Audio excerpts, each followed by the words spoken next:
My wife threw a surprise party to celebrate her promotion. I stood at the edge of the living room, the clinking of glasses ringing in my ears like a cruel chorus. My parents lifted their champagne flutes high, praising the true provider, the wonderful daughter-in-law. The cheers rose louder. I stayed silent. My wife glowed under the spotlight, soaking in every word, her hand brushing against mine without looking. The grip wasn't love. It was ownership.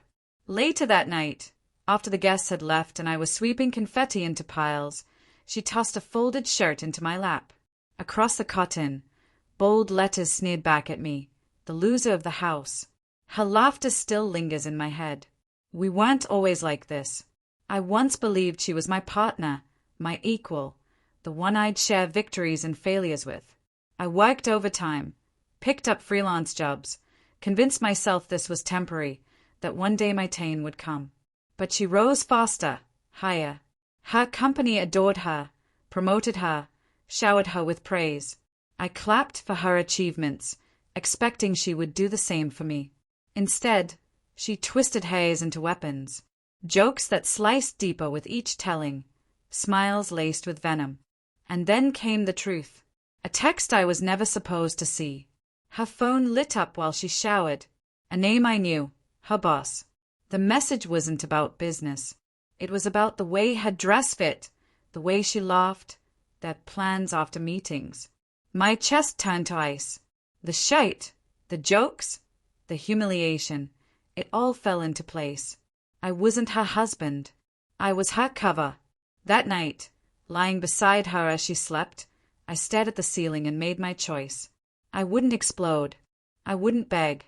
I would become patient, precise. I studied her patterns, her passwords, the callousness of someone who thought I was broken. Hotel bookings, late dinners, receipts she never bothered to hide. I collected everything, piece by piece. Meanwhile, I played the role she assigned me, quiet, beaten, harmless. She thought she'd crushed me. She didn't realize she was building something she should fear. The first step was quiet. A lawyer, discreet, skilled, helped me build a wall around my future. Divorce papers drafted, alimony minimized, accounts shifted, debts cleared.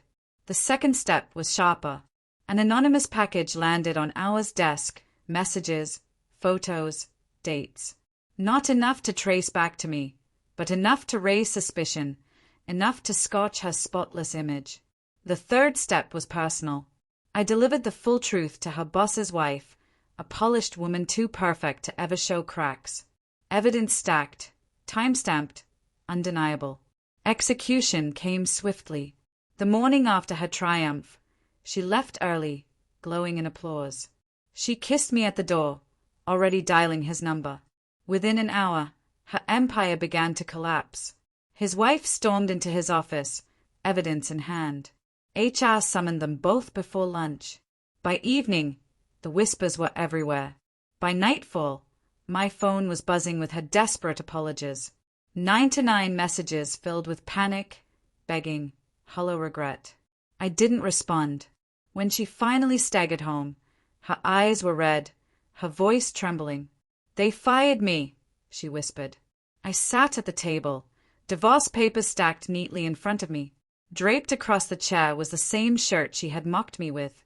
"Sign these," I told her, "and you can keep the shirt." Her face collapsed. She reached for me, but I leaned back, watching her like a surgeon studying a wound.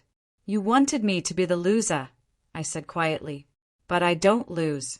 I wait." The fallout was merciless.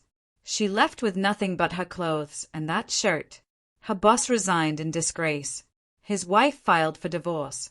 My parents, who once toasted her, toasted me instead, for my silence, my patience, my justice. And me? I felt no pity, no remorse, only calm satisfaction. Because justice doesn't roar. It waits, razor sharp, for the right moment. And when it strikes, it doesn't wound. It erases. That's what I gave her.